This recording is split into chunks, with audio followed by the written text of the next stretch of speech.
Hey there, Gibsters. Happy Thursday. You guys have been doing such a great job this week, getting all of your minutes. I know I'm going to be sending out some shout out texts today to celebrate friends who are really crushing it, getting their Lexia minutes, ST Math, RAS Kids. Nice job, first grade.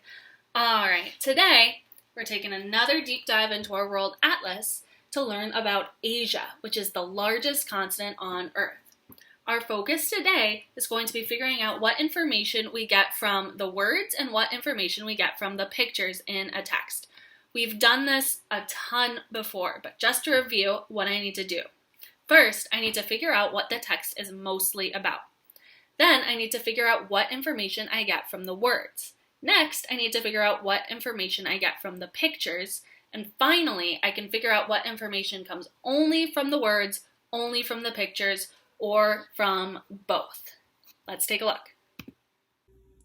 Watch me look at the words and the pictures on our first page today about Asia.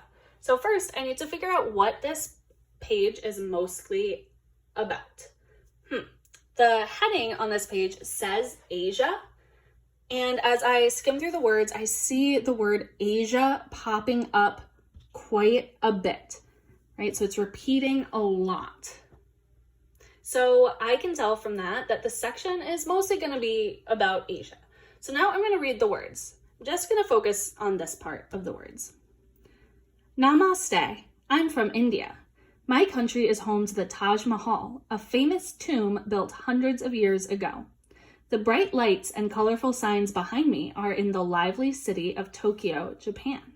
Tokyo is the most populous city in the world. Populous means it has the most people.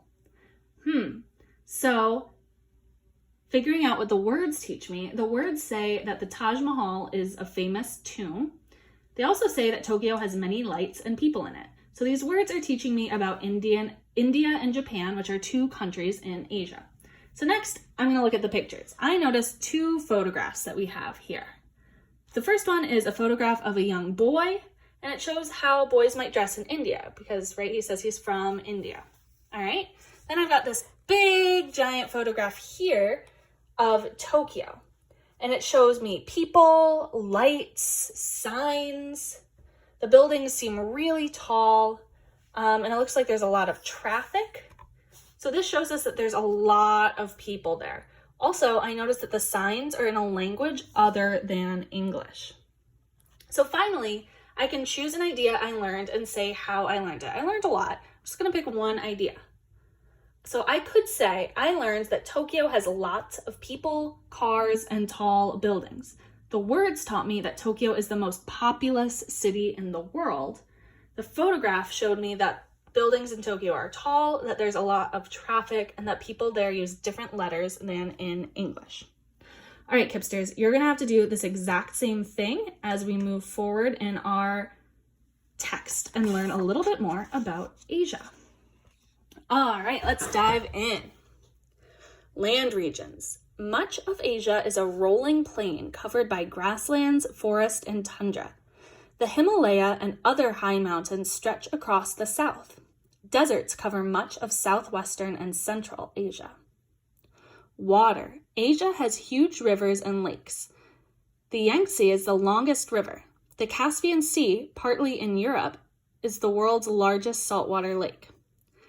Lake Baikal is the world's deepest lake. Climate. Northern Asia has long, icy winters and short, cool summers. Most of southern Asia is warm year-round with heavy summer rains. Plants. Areas of coniferous forest called taiga stretch across the north. The central grasslands are known as the steppes. Rainforests grow in the southeast. Animals. Tigers, giant pandas, and cobras live in the wild, only in Asia. Let's take a look at our photographs and captions. A climber stands at the top of a peak in the Himalaya. Mount Everest rises in front of him. Whoa. The Three Gorges Dam helps control flooding along the Yangtze River in China. Two boys direct a camel taxi in the state of Uttar Pradesh. Although they are desert animals, camels are used for transportation in many parts of India. A herder leads his reindeer past taiga, a kind of coniferous forest. Forests like this are found throughout northern Asia. Giant pandas live only in leafy bamboo forests that grow on mountains in southwestern China. Boys play in a rainforest in Indonesia. These forests grow throughout Southeast Asia, where winds called monsoons bring lots of rain. Ooh, I'm making a connection. We've read about monsoons in our storms book many times. All right, and there's our big map of all of Asia. Okay, Kipsters, so we learned a lot of pieces of information on this page, both in the words and in the pictures. I'm going to pick one piece of information to ask us a little more about. How do these pages teach us about the kinds of animals in Asia? What do we learn from the pictures about the kinds of animals in Asia? What do we learn from the pictures? Yeah, the photographs show us a camel, they show us some reindeer, they show us a giant panda. What do we learn from the words about the types of animals in Asia?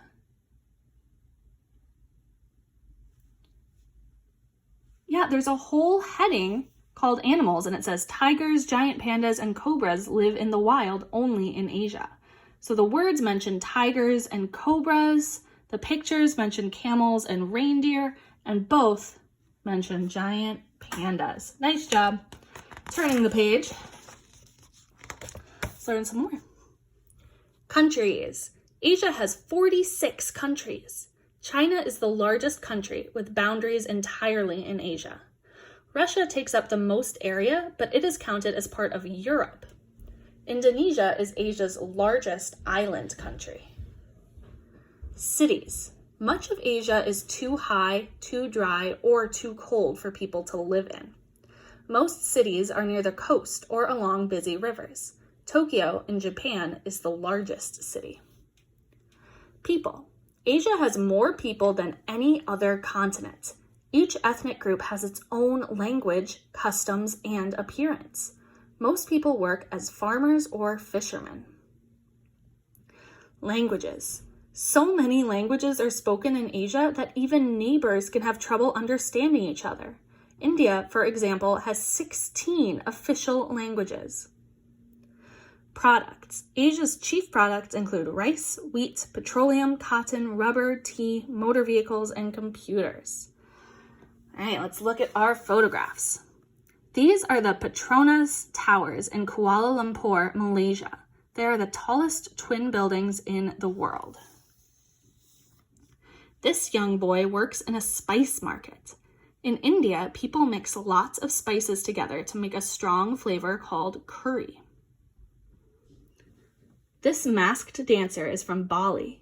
Bali is one of more than 3,000 islands that make up the country of Indonesia. This boy in Shanghai draws symbols used in writing the Chinese language. Each symbol stands for a word or an idea. This pipeline carries oil from Saudi Arabia to tanker ships in the Persian Gulf. Water buffalo, like this one in Vietnam, are used for pulling plows in rice fields. Rice is Asia's most important food crop.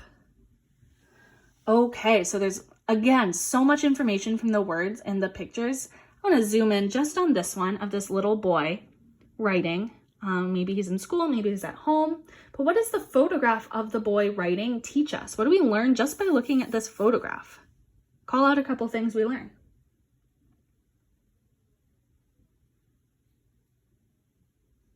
Yeah, so I heard some of you notice he's writing with a brush instead of a pencil.